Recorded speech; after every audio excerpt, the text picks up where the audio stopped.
What up, my fellow NBA lovers? This is your guy Marcellus Ease. And oh man, what a long off season the Clippers are gonna have. There's a lot to think about, but definitely I know Steve Ballmer is thinking the most because he was hell of excited to get Kawhi Leonard and Paul George in the same summer. Remember that? But most of all, I'm pumped to say hello as Clippers to Paul and Kawhi. Come on! Come on! Come on! Get up! Come on, get up! If you're psyched as I am, get up!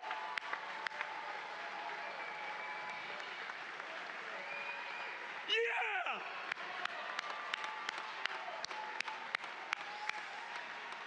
But there's a lot to think about. Doc Rivers, he's been a coach, man, for a minute. He's been living off his name off that 2008 season in which he was able to win his first championship. But after that, it's been pretty much just, a brand of consistency during the regular season, but just a lot of playoff disappointments. CP3, mental breakdowns in a few series, especially against OKC.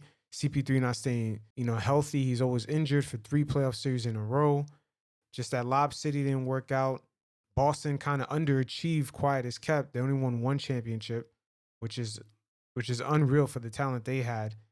But the Clippers overall, there's a lot of questions they got to ask themselves during the offseason. What they're going to do with Montrezl Harrell, even though he didn't match up well against Denver. Marcus Morris is also a free agent. And they're pretty much locked into Patrick Beverley, Paul George, and Kawhi Leonard for 3 years. So what's going to happen there? It seems like Doc Rivers' leadership in the locker room didn't work out, but it is what it is. But I know Steve Ballmer is definitely not fired up after this. I have these notes, but I gotta say I'm just fired up to be here today. It's pretty cool, pretty damn cool. Woo! You guys check out this segment, and every once in a while, I'll check in. Because of his stature within the organization and because of his relationship with Steve Ballmer. That was it.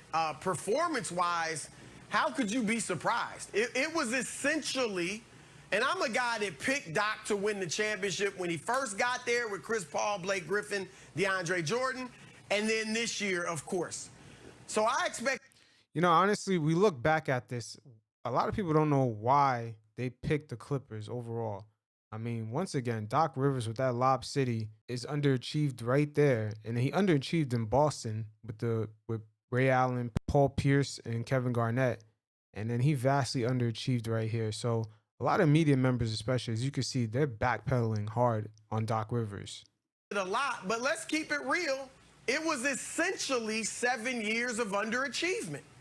I know there were injuries to Chris Paul and Blake Griffin at untimely spots in the playoffs, but they never got past the second round. And they never got past the fact that they needed more reps. They just needed to be more of a unit. A lot of these guys were operating as individuals. I mean, you saw it in the game in the series against Denver. A lot of one-on-one dribbling. There was actually no setup, man. This team is going to need a point guard. Relying on Lou Williams is not a good thing. Patrick Beverley, even though he could play that point guard / shooting guard combo role, he's more of a defensive player. They just had no setup, man.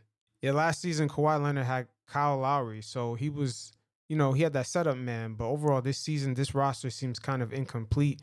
And just overall, Jokic he was looking like Neo from the Matrix, the way he was just finding guys open. The Clippers got to do better than that.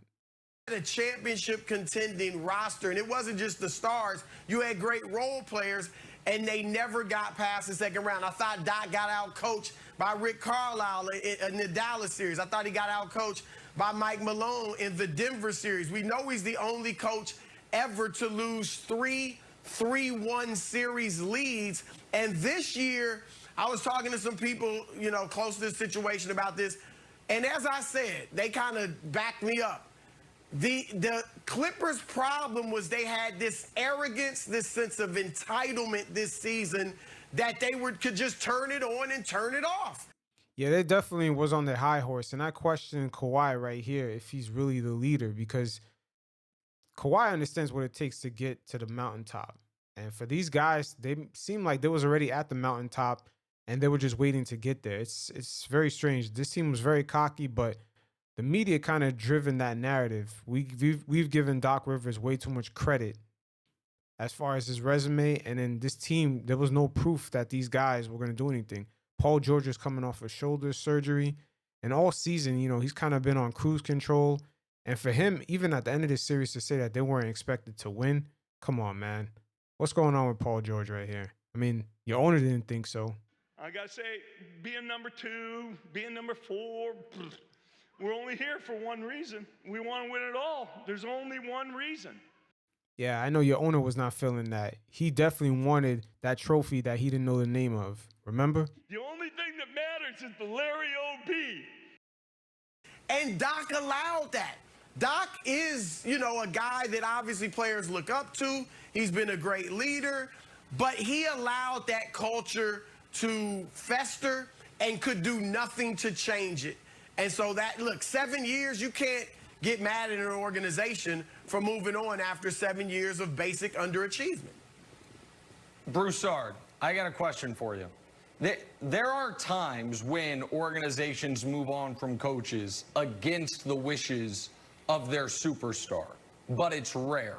When the Bucks moved on from Jason Kidd, Giannis famously was very upset, but they also knew Giannis was young and years away from free agency, so they were going to have time to be able to fix it if Giannis got mad.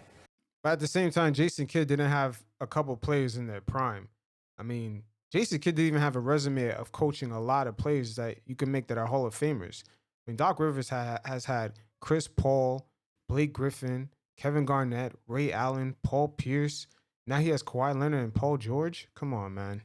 I haven't heard anything on this. Steph and Mark Jackson. Sure. That's a great example. So, but typically they run these types of things by their star, and certainly if the star is a year from free agency.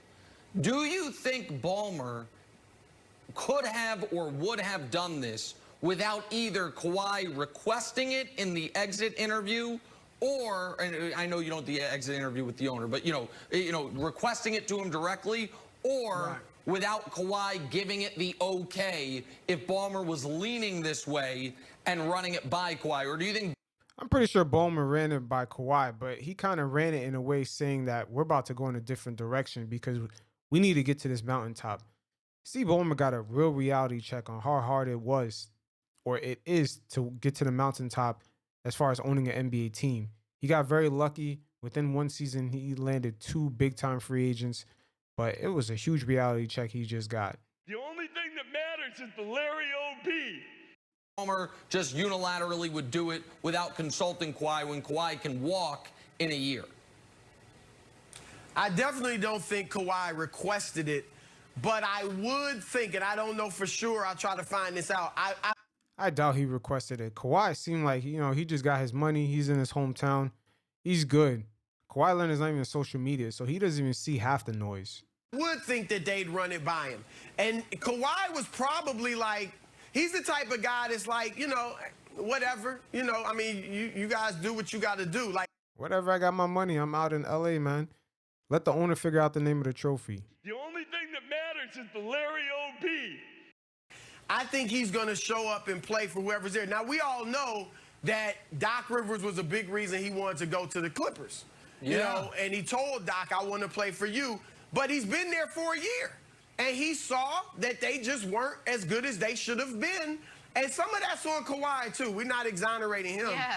Definitely, for sure. But he probably saw, Doc doesn't really have control of the locker room as his reputation would say he does.